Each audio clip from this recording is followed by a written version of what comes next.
I still remember I used to put my baby to sleep and then spread all my notes on my dining table and then write PhD thesis up to 2:30 in the morning. If the mother has an inclination towards science, it definitely has an effect on the children. We find now most of our biology is being done by women. So I finished my PhD in a record time of 2.5 years. I had to struggle a lot and fight against all odds to get a position in that university. Choosing science is as natural as choosing arts. Throughout my career, I had never perceived myself as a woman achieving something. It is a person who achieves something, whether it's man or woman. It is an activity of equal opportunity. I mean, there is no distinction.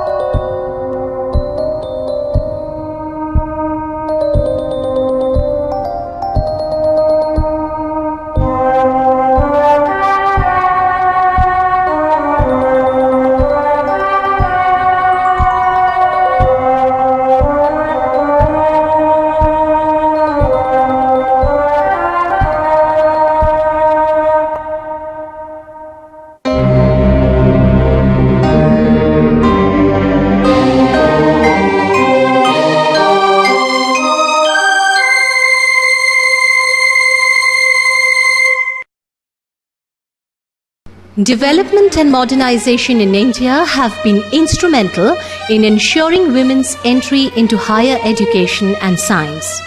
Yet it is said the extent of their position and progress has been determined by a long-standing patriarchy. In the early Vedic period, women from the elite class were privileged enough to gain access to learning along with men.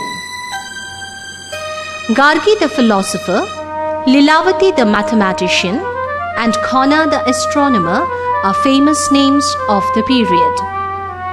Later, because of the rising patriarchy, women no longer enjoyed this privilege. Till the British period, very few names of women appear in the historical accounts of learning. Of late, the commitment to women's education has been reiterated in several government commissions. Situations have definitely improved in the independent India. Yet there are problems in the opportunity of advancement. Of course, all the landmarks in a career are not very pleasing. Another landmark was my getting that position of a reader in the university, Banaras University. So long I was not a faculty member. I had to struggle a lot and fight against all odds to get a position in that university. So I say that is also a landmark in my career. It was against the opposition of the then Vice Chancellor, who of course at a later stage became very much pleased and changed his opinion completely. Even if there are no obstacles from home, from parents or from husband, from family, there are obstacles in the sense that people are just not ready. For example, when we were in Canada, I was told several times that both husband and wife cannot get jobs in the same department of physics. It was almost like a written rule there. So now whom do you blame for that? I mean, it's just the times were such. If your family is behind you, you are able to give more time and you can make a good base for yourself. And so that is very important. And throughout, there is no doubt. But in the early years, this is where the women lag behind men, because those are the years when they'll have children, they have to settle down, look after them. So if the family support is solid and they feel comfortable sitting in the office, then only you can do research. However, despite all odds, there are quite a number of success stories for women scientists in India, and their field of work spans as varied domains of knowledge as Indian men have treaded.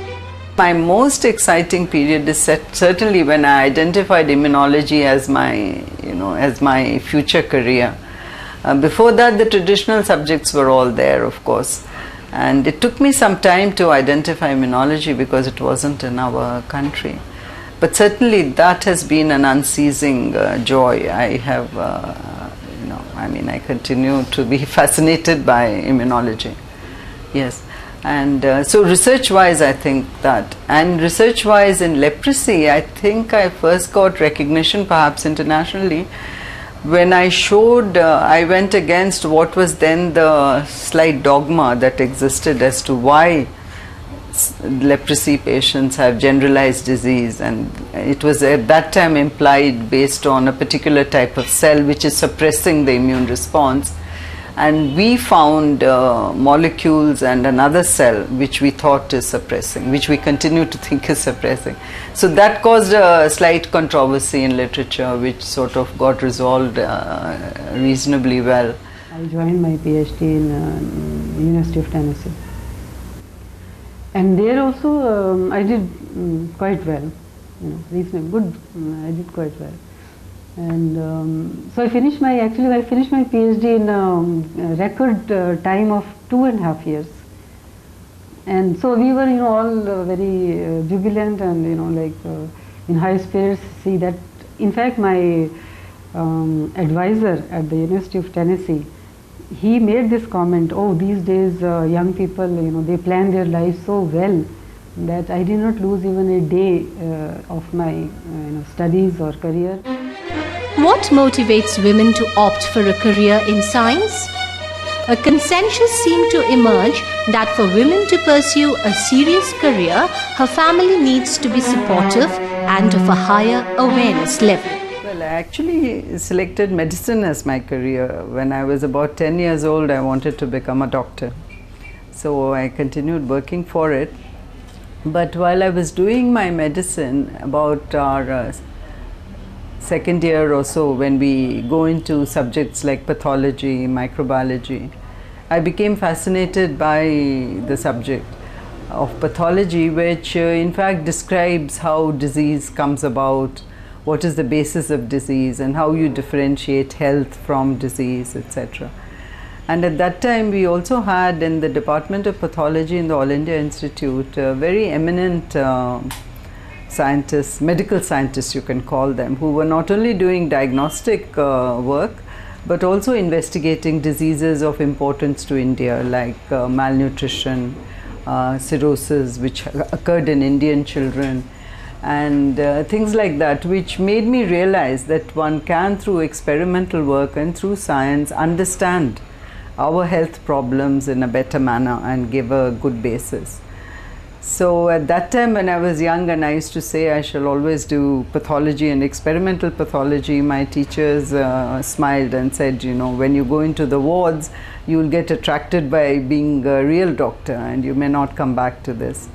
But actually I really found this very fascinating. We also had at that time in All India Institute a subject, biochemistry, which was just beginning in medicine, and we were the first in the institute to have it as a separate subject for medical graduates. We were also fortunate that the spirit of experimentation was started very early. As students, we used to be given summer fellowships by which we could go into laboratories and get exposed to experimental work. So that's how my fascination started with experimental work. When I was in school and the option was given to choose science or arts, this was in 1962, science had lots of fascination. At that time science was developing and there was a lot of fascination, and it is this which prompted me to choose science and specifically biology as a career. I would like to say that I was interested in science and scientific experiments from my very childhood days. This may be due to my maternal grandfather, late Professor Mohini Mohan Sharkhel. During summer nights under the blue sky, he used to tell me about the stars and planets and comets, particularly the groups of stars, and why and how their positions in the sky change. I also enjoyed with him studying the nature around us. Although he was a professor of English, he was a he was truly a man of science. And my early induction was from him.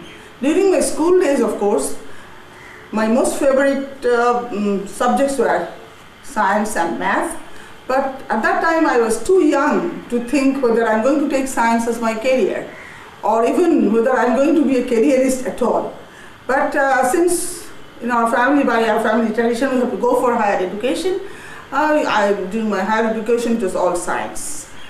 The first thought that I am going to be a scientist, or rather I will take science as my career, started crystallizing after I joined Bosch Institute, that's Boshu Bigyan Mandir, which was founded by Sir Acharya Jagadish Chandra Bose as a research scholar.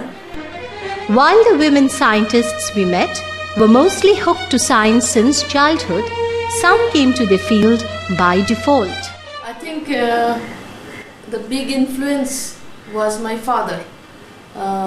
He was a scientist, and since he inculcated in us the love of science, and also expected us to be scientists. So I think from our childhood, two of my sisters, we had three sisters, two of my sisters, me, myself and my eldest sister, decided to be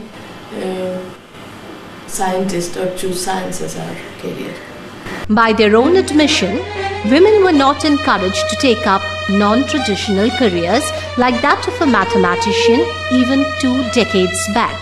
I come from the era when women becoming mathematician was still a kind of taboo. So my father was not very happy, and he said, no, either you become a medical doctor or you become a teacher at the most, but no career of a mathematician. Will be very unhappy if you do that. And you'll be surprised that for the 1 year, just for the sake of my father, I went for medicine. That is my intermediate first year. I did biology. But I was not very really happy with biology. So finally, I went to my principal in Women's College in Osmania University, whom I always remember. Her name was Dr. Sri Devi. She's no more now. And I explained to her my whole situation. I said, look, I'm really deeply interested in mathematics, physics, and I do not want to go for science. And she called my father, and she helped me out, and my father agreed to her. My father is responsible for building up a career in mathematics for me. For instance, I'm talking of several years ago, when it was not a tradition for women to go up for career in science and so on. He is a professor of mathematics, and he asked me when I was in high school what I would like to do, whether I would like to go for medicine or I'd like to teach, or what was my intention. I said I was only interested in mathematics. So he said, that's perfectly fine. I'll take you to the best mathematicians, let you meet them, and you can do whatever you want up to whatever level you would like to specialize. And he is solely responsible for my taking of my continuing as a career, in particular a career in mathematics. But today, given the opportunity, women are not deterred even to reach the remote lands of Antarctica. That time, next year, the first Indian expedition went to Antarctica. So I just applied to go. And first I was not selected because they didn't take women scientists. But in the third expedition, I just received a telegram to come for an interview to go to Antarctica. They were thinking of taking 2 lady scientists, and myself and Aditi Pant from National Institute of Oceanography was selected. And so Antarctica was just like being in the moon for us. It's nothing similar to anywhere we have worked. It's just a vast continent full of, covered by ice, and there is no other color, just white and blue, and very cold and windy. And since I'm a geologist, I had to do a lot of field work. We stayed in the tents, and that was itself an experience, staying in tents in that cold climate. And then since we worked in summer, we had 24 hours daylight. So we used to go out early in the morning, sort of 7 o'clock, and then work till 11 o'clock, 10 o'clock, 11 o'clock in the night, since there was daylight. And whole day we would keep on working. And the thing is, in that cold climate, and since there was no pollution, you can really work for hours. We work 14 hours a day almost. But if you feel tired, you just rest for some time, and then you regain your stamina and can walk for hours. And it was a great experience. And for a geologist to work in Antarctica is a special privilege, because although in Antarctica is covered by ice, the rocks which are exposed, actually it's just like island. You know, when the thickness of the ice is less than the height of the mountain or mountainous area, the rocks are exposed. So although the 98% of Antarctica is covered by ice, 2% of rocks are exposed. And when they are exposed, they are fresh and there is no vegetation. So you can almost see continuous 90% exposure. And it's really great to work. Some have made their marks in most modern fields like biotechnology, astrophysics, immunology, modern mathematics, or even geology. Now, why magnetic reconnection is important? Magnetic reconnection is important because the magnetic fields which are prevalent in the universe, in few seconds, I mean a very fraction of seconds even, they can give a lot of energy to the system. And this is how we have our solar flares from the sun, which a lot of flares come and they hit the magnetic field. Then the magnetostorms are formed on the magnetosphere, which are called geomagnetic storms. They also create this geomagnetic storm. So magnetic reconnection is a phenomena which is prevalent everywhere, and Alphen waves are also prevalent in the universe. So lately I have been engaged in a type of seeing how Alphen waves and magnetic reconnections, Alphen waves and magnetic reconnection can be connected to each other. They have shown that to make a perfect fusion of dual roles of house manager and a professional, a woman need not be a super creature. After finishing PhD from National Chemical Laboratory, I immediately could go abroad for postdoctoral training. By then, I already, before I completed my PhD, I had a daughter. So when I said that, I decided then and there, because I had a lot of trouble in looking after a child and then writing up the thesis. I still remember I used to put my baby to sleep and then spread all my notes on my dining table and then write PhD thesis up to 2:30 in the morning. So after taking all that trouble, naturally I felt that I can't give up now after having come to this stage with so many difficulties. There is no denying the fact that the women of India have come a long way through the pathway of academic recognition. But ideally, women constitute half of the population and they should have about 50% representation in every aspect of the country. That still is the holy grail to be achieved. It's a long journey ahead. It remains to be seen whether the journey to the summit remains a lonely one.